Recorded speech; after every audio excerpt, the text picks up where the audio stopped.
संतोषी माता का व्रत पूजन।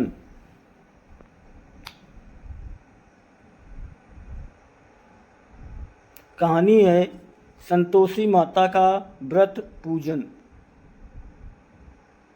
करने से धन, विवाह आदि, संतान आदि भौतिक सुखों में वृद्धि होती है। ये व्रत शुक्ल पक्ष के प्रथम शुक्रवार से शुरू किया जाता है।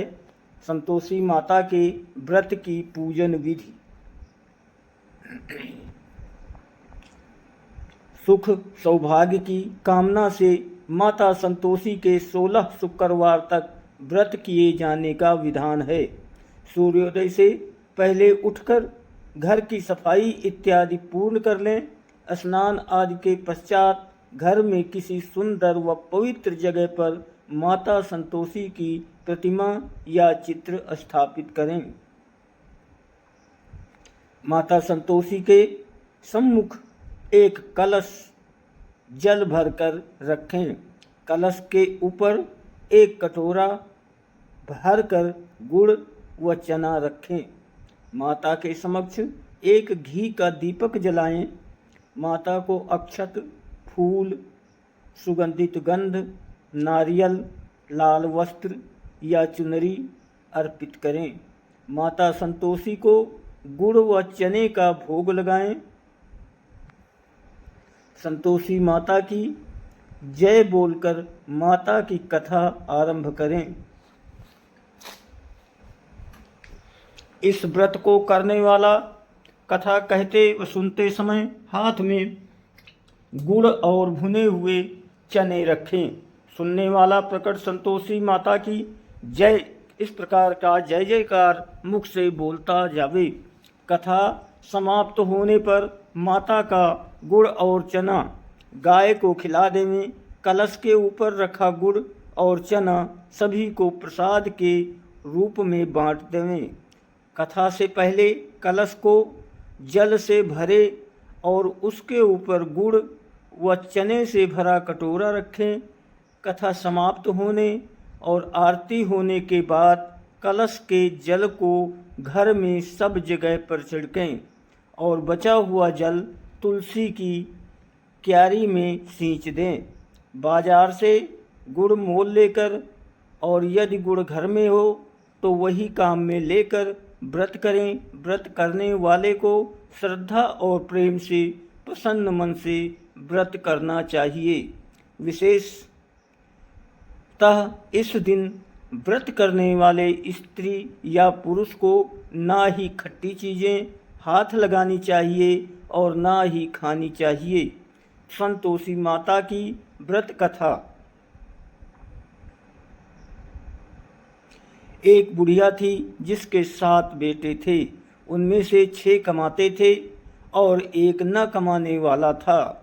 वो बुढ़िया उन 6 को अच्छी रसोई बनाकर बड़े प्रेम से खिलाती, पर 7वें को बचा खुचा जूठन खिलाती थी। परंतु वो भोला था, अतः मन में कुछ भी विचार नहीं करता था। एक दिन वो अपनी पत्नी से बोला, देखो मेरी माता को मुझसे कितना प्रेम है। उसने कहा, वो तुम्हें सभी की जूठन खिलाती है, फिर भी तुम ऐसा कहते हो। चाहे हो तो तुम समय आने पर देख सकते हो। एक दिन बहुत बड़ा त्योहार आया। बुढ़िया ने 7 प्रकार के भोजन और चूरमे के लड्डू बनाए। 7वां लड़का ये बात जांचने के लिए सिर दुखने का बहाना करके पतला कपड़ा ओढ़कर सो गया और देखने लगा। माँ ने उनको बहुत अच्छे आसनों पर बिठाया और 7 प्रकार के भोजन और लड्डू परोसे। वो उन्हें बड़े प्रेम से खिला रही है। जब वे 6 उठ गए तो माँ ने उनकी थालियों से जूठन इकट्ठी की और उनसे एक लड्डू बनाया। फिर वो 7वें लड़के से बोली, अरे रोटी खा ले। वो बोला, माँ मैं भोजन नहीं करूँगा, मैं तो परदेश जा रहा हूँ। माँ ने कहा, कल जाता है तो आज ही चला जा। वो घर से निकल गया। चलते समय उसे अपनी पत्नी की याद आई। जो गौशाला में कंडे थाप रही थी। वो बोला, हम विदेश को जा रहे हैं, आएंगे कछुकाल, तुम रहियो संतोष से, धर्म अपनो पाल। इस पर उसकी पत्नी बोली, जाओ पिया आनंद से, हमारी सोच हटाए, राम भरोसे हम रहे, ईश्वर तुम्हें सहाय। देव निशानी आपनी देख धरूं मैं धीर, सुधि हमारी ना बिसारियो, रखियो मन गंभीर। इस पर वो लड़का बोला, मेरे पास कुछ नहीं है, ये अंगूठी है सो ले, और मुझे भी अपनी कोई निशानी दे दे।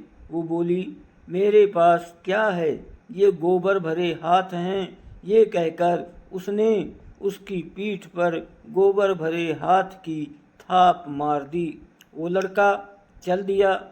ऐसा कहते हैं, इसी कारण से विवाह में पत्नी पति की पीठ पर हाथ का छापा मारती है।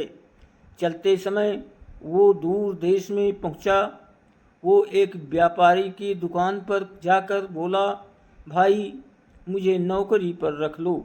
व्यापारी को नौकर की ज़रूरत थी, अतः बोला, तनख्वाह काम देख कर देंगे, तुम रह जाओ। वो सवेरे 7 बजे से रात के 12 बजे तक नौकरी करने लगा। थोड़े ही दिनों में सारा लेन देन और हिसाब किताब करने लगा। सेठ के 7-8 नौकर चक्कर खाने लगे। सेठ से उसे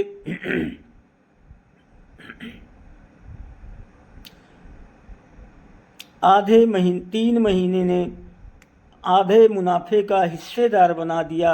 12 वर्ष में वो नामी सेठ बन गया और उसका मालिक उसके भरोसे काम छोड़कर कहीं बाहर चला गया। उधर उसकी औरत को सास और जेठानियां बड़ा कष्ट देने लगी। वे उसे लकड़ी लेने जंगल में भेजती, भूसे की रोटी देती, फूटे नारियल में पानी देती। वो बड़े कष्ट से जीवन बिताती थी। एक दिन जब वो लकड़ी लेने जा रही थी तो रास्ते में उसने कई औरतों को व्रत करते देखा। वो पूछने लगी, बहनों ये किसका व्रत है, कैसे करते हैं और इससे क्या फल मिलता है? तो एक स्त्री बोली, ये संतोषी माता का व्रत है, इसके करने से मनोवांछित फल मिलता है। इससे गरीबी, मन की चिंता, राज के मुकदमे, कलह, रोग नष्ट होते हैं और संतान सुख, धन, प्रसन्नता, शांति, मन पसंद वर मिले व बाहर गए पति के दर्शन होते हैं। उसने उसे व्रत करने की विधि बता दी। उसने रास्ते में सारी लकड़ियां बेच दी व गुड़ और चना ले लिया। उसने व्रत करने की तैयारी की। उसने सामने एक मंदिर देखा तो पूछने लगी, ये मंदिर किसका है? वो कहने लगे, ये संतोषी माता का मंदिर है। वो मंदिर में गई और माता के चरणों में लौटने लगी। वो दुखी होकर विनती करने लगी, माँ मैं अज्ञानी हूँ, मैं बहुत दुखी हूँ, मैं तुम्हारी शरण में हूँ, मेरा दुख दूर करो। माता को दया आ गई। एक शुक्रवार को उसके पति का पत्र आया और अगले शुक्रवार को पति का भेजा हुआ धन मिला। अब तो से जेठ, जेठानी और सास नाक सिकोड़ के कहने लगे, अब तो इसकी खातिर बढ़ेगी, ये बुलाने पर भी नहीं बोलेगी। वो बोली, पत्र और धन आवे तो सभी को अच्छा है। उसकी आंखों में आंसू आ गए। वो मंदिर में गई और माता के चरणों में गिर कर बोली, हे माँ, मैंने तुमसे पैसा कम मांगा था, मुझे तो अपना सुहाग चाहिए। मैं तो अपने स्वामी के दर्शन और सेवा करना चाहती हूँ और यही वर मांगती हूँ। तब माता ने प्रसन्न होकर कहा, जा बेटी, तेरा पति आवेगा। वो बड़ी प्रसन्नता से घर गई और घर का काम काज करने लगी। उधर संतोषी माता ने उसके पति को स्वप्न में घर जाने और पत्नी की याद दिलाई। उसने कहा, माँ, मैं कैसे जाऊँ? परदेश की बात है, लेन देन का कोई हिसाब नहीं है। माँ ने कहा, मेरी बात मान, सवेरे नहा धोकर मेरा नाम लेकर घी का दीपक जलाकर दंडवत करके दुकान पर बैठना। माफी। देखते देखते सारा लेन देन साफ हो जाएगा, धन का ढेर लग जाएगा।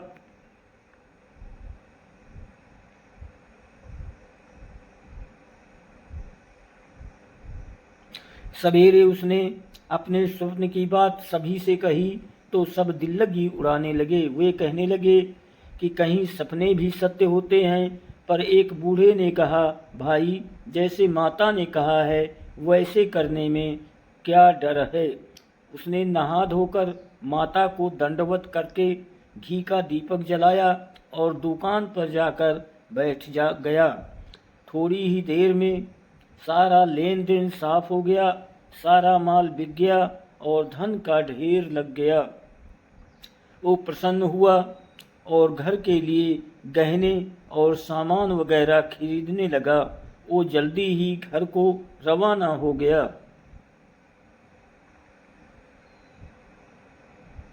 उधर बेचारी उसकी पत्नी रोज लकड़ियां लेने जाती और रोज संतोषी माता की सेवा करती। उसने माता से पूछा, हे माँ, ये धूल कैसी उड़ रही है? माता ने कहा, तेरा पति आ रहा है, तू लकड़ियों के 3 बोझ बना ले, एक नदी के किनारे रख, एक यहाँ रख और तीसरा अपने सिर पर रख ले। तेरे पति के दिल में उस लकड़ी के गट्ठे को देखकर मोह पैदा होगा।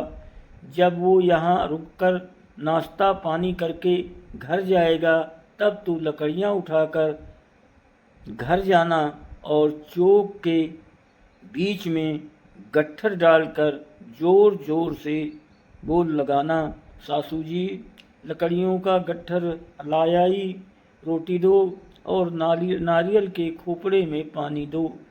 आज मेहमान कौन आया है?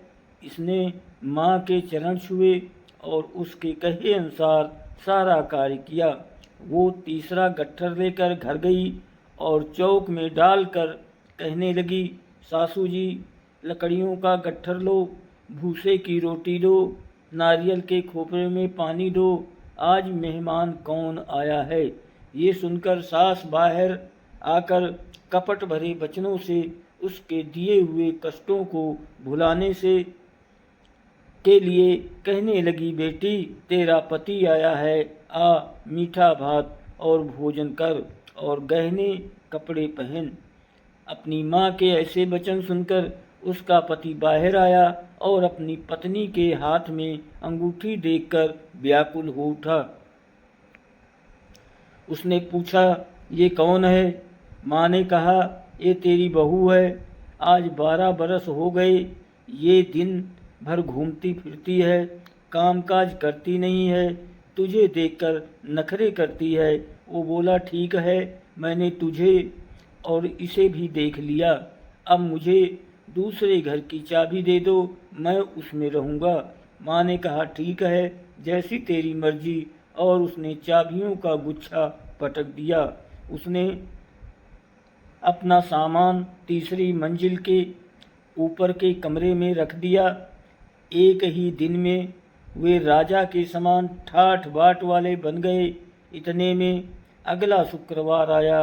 बहू ने अपनी पति से कहा, मुझे संतोषी माता के व्रत का उद्यापन करना है। वो बोला, बहुत अच्छा, खुशी से कर दे। जल्दी ही उद्यापन की तैयारी करने लगी। उसने जेठ के लड़कों को जीमने के लिए कहा, उन्होंने मान लिया। पीछे से जेठानियों ने अपने बच्चों को सिखा दिया, तुम खटाई मांगना जिससे उसका उद्यापन पूरा न हो। लड़कों ने जीम कर खटाई मांगी। बहू कहने लगी, भाई खटाई किसी को नहीं दी जाएगी, ये तो संतोषी माता का प्रसाद है। लड़के खड़े हो गए और बोले, पैसा लाओ। वो बोली कुछ न समझ सकी वो भोली कुछ न समझ सकी उसका क्या भेद है। उसने पैसे दे दिए और वे इमली की खटाई मांगकर खाने लगे। इस पर संतोषी माता ने उस पर रोष किया। राजा के दूत उसके पति को पकड़कर ले गए। वो बेचारी बड़ी दुखी हुई और रोती हुई माता जी के मंदिर में गई और उनके चरणों में गिरकर कहने लगी, हे माता, ये क्या किया है? हंसाकर अब तू मुझे क्यों रुलाने लगी? माता बोली, पुत्री, मुझे दुख है कि तुमने अभिमान करके मेरा व्रत तोड़ा है और इतनी जल्दी सब बातें भुला दी। वो कहने लगी, माता, मेरा कोई अपराध नहीं है, मुझे तो लड़कों ने भूल में डाल दिया, मैंने भूल से ही उन्हें पैसे दे दिए। माँ, मुझे क्षमा करो, मैं दोबारा तुम्हारा उद्यापन करूँगी। माता बोली, जा, तेरा पति रास्ते में आता हुआ ही मिलेगा। उसे रास्ते में उसका पति मिला। उसके पूछने पर वो बोला, राजा ने मुझे बुलाया था, मैं उससे मिलने गया था। वे फिर घर चले गए। कुछ ही दिन बाद फिर शुक्रवार आया। वो दोबारा पति की आज्ञा से उद्यापन करने लगी। उसने फिर जेठ के लड़कों को बुलावा भेजा। जेठानियों ने फिर वही बात सिखा दी। लड़के भोजन की बात पर फिर खटाई मांगने लगे। उसने कहा, खटाई किसी को नहीं मिलेगी, आना हो तो आओ। ये कहकर वो ब्राह्मणों के लड़कों को लाकर भोजन कराने लगी। यथाशक्ति उसने उन्हें दक्षिणा दी। संतोषी माता उस पर बड़ी प्रसन्न हुई। माता की कृपा से 9वें मास में उसके एक चंद्रमा के समान सुंदर पुत्र हुआ।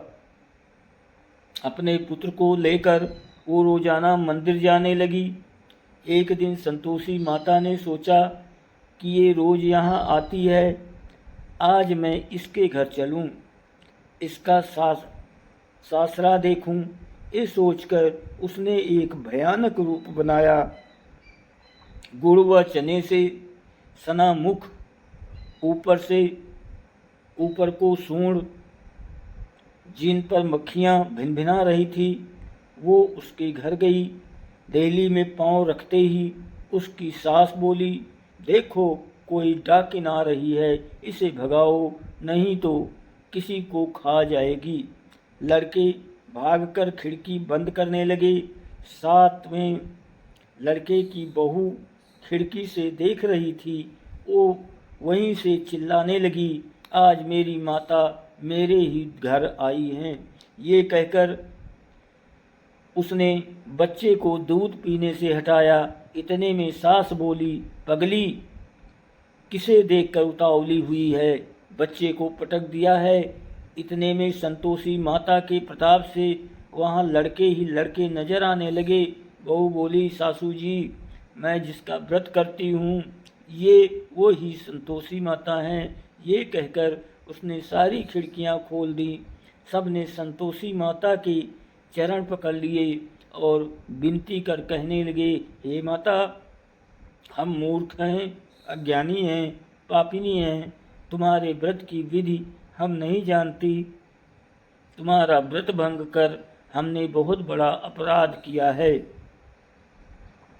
हे जगत माता, आप हमारा अपराध क्षमा करो।